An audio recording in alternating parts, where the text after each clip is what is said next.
ஒருத்தருக்கு தானம் கொடுக்கறது, தர்மம் செய்யறது ரொம்பவே நல்லதுன்னு நிறைய பேர் சொல்லி கேட்டிருப்போம். அப்படி தானம் தர்மம் செய்யறதுனால நம்மளோட குழந்தைங்களுக்கு மட்டும் இல்லாம நமக்கு பின்னால வரக்கூடிய சந்ததியினர் எல்லாத்துக்குமே மிகப்பெரிய புண்ணியம் அப்படிங்கிற நம்பிக்கை நம்மள பல பேருக்கு இருக்கு. இன்னும் ஒரு சிலர் எனக்கு இந்த பாவ புண்ணியம் மேலெல்லாம் எந்த நம்பிக்கையுமே இல்லை அப்படின்னு சொல்றவங்களும் இருக்காங்க. இப்படி ரெண்டு விதமான மனிதர்கள் இருந்தாலும் நம்ம செய்யக்கூடிய ஒரு சின்ன உதவி அடுத்தவங்களோட வாழ்க்கையில ஒரு பெரிய மாற்றத்தையும் வளர்ச்சியையும் கண்டிப்பா கொடுக்கும் அப்படின்னா நாம அந்த உதவியை செய்யறதுல தப்பே இல்லை. வணக்கம் and welcome to Kannamma stories. உங்க கூட பேசிட்டு இருக்கிறது கீது. அழகான ஒரு குட்டி கதை பார்க்கலாமா? ஒரு நாட்டை ஒரு அரசர் ஆட்சி செஞ்சுட்டு வந்தாரு. அந்த அரசர் ஒரு நாள் காட்டுக்கு வேட்டையாடுறதுக்காக போனாரு. தான் கூடவே தன்னோட படைகளையும் கூட்டிட்டு நடு காட்டுக்குள்ள போயிட்டு தனக்கு பிடிச்ச மாதிரி நிறைய வேட்டையாடி சந்தோஷமா இருந்தாரு. கொஞ்ச நேரத்துக்கு அப்புறம் தன்னோட படைகளை அரண்மனைக்கு அனுப்பி விட்டுட்டு அந்த காட்டை சுத்தி பார்க்கறதுக்கு கிளம்பிட்டாரு. கொஞ்ச தூரத்துல ஒரு வயதான பெரியவர் மரக்கட்டைகள் எல்லாம் சேகரிச்சு தன்னோட தலையில வச்சுட்டு தூக்க முடியாம தூக்கிட்டு போனாரு. இதை பார்த்ததும் அரசருக்கு ரொம்பவே பாவமா இருந்தது. அந்த பெரியவரை நிறுத்திட்டு, ஐயா, இந்த வயதுல இந்த காட்டுக்குள்ள ஏன் இந்த கட்டைகளை பொறுக்கிட்டு இருக்கீங்க அப்படின்னு கேக்குறாரு. அந்த பெரியவர் ரொம்ப பணிவோட, அரசே, நான் இந்த காட்டுக்குள்ள இருக்க மரக்கட்டைகள் எல்லாம் பொறுக்கி மரச்சாமான்கள் செஞ்சு ஊருக்குள்ள கொண்டு போய் விற்பேன். அதுல வர வருமானத்தை வச்சுதான் என்னோட வாழ்க்கையை நடத்திட்டு இருக்கேன் அப்படின்னு சொல்றாரு. அரசர் உடனே, உங்களுக்கு மனைவி மக்கள் யாரும் இல்லையான்னு கேட்கிறாரு. அதுக்கு பெரியவர் சொல்றாரு, ஐயா, எனக்கு பசங்க யாருமே இல்ல, 2 பெண் குழந்தைகள் தான். அவங்க 2 பேரையுமே திருமணம் செஞ்சு கொடுத்துட்டேன். இப்ப நானும் என்னோட மனைவியை மட்டும் தான் தனியா இருக்கோம். நான் எப்பவுமே இந்த மரக்கட்டைகளை சேகரிக்க வரும்போது என்னோட மனைவியும் கூட வருவாங்க. இப்ப அவங்களுக்கும் உடம்பு சரியில்லாதனாலதான் நான் மட்டும் இந்த மரக்கட்டைகளை சேகரிக்கிறதுக்காக இந்த காட்டுக்குள்ள வந்தேன் அப்படின்னு சொல்றாரு.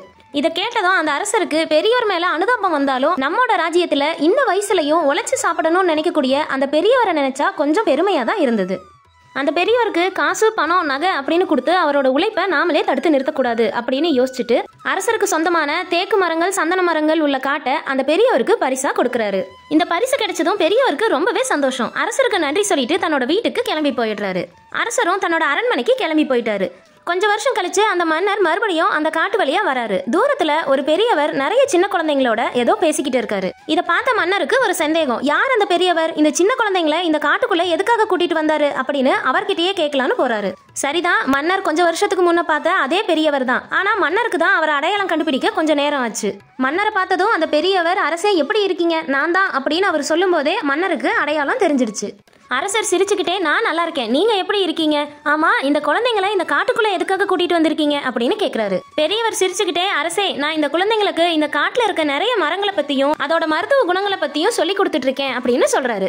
அது மட்டும் இல்லாம நீங்க பரிசா தந்த மரங்களால நானும் என்னோட மனைவியும் ரொம்பவே நல்லா இருக்கும். என்னால முடிஞ்ச அளவுக்கு இந்த கிராமங்கள்ல எல்லாருக்குமே சாப்பாடு கிடைக்கிற மாதிரி உணவு கூடங்களை கட்டியிருக்கேன். அது கூடவே பெண் பிள்ளைகள், கணவன் இல்லாத பெண்கள், என்ன மாதிரி வயதானவங்க எல்லாருமே அவங்களுக்கான சுயதொழில் செய்யற மாதிரி நிறைய கைத்தொழில் செஞ்சு கொடுத்திருக்கேன். இப்ப நான் மட்டும் இல்லாம என்ன மாதிரி கிராமத்துல இருக்க எல்லாருமே ரொம்பவே நல்லா இருக்க காரணம் நீங்க கொடுத்த அந்த பரிசு தான். நீங்க எப்பவுமே நல்லா இருக்கணும் அரசே அப்படின்னு தன்னோட வாழ்த்துக்களை சொல்லிட்டு பெரியவர் கிளம்பிட்டாரு. இப்ப அரசரோட மகிழ்ச்சிக்கு அளவே இல்ல. நாம கொடுத்தது பரிசா இருக்கலாம், இல்லனா தர்மமா இருக்கலாம். ஆனா அவரோட வாழ்க்கையில பெரிய ஒரு மாற்றத்தை ஏற்படுத்தி இருக்கிறத நினைச்சு ரொம்பவே பெருமைப்பட்டாரு.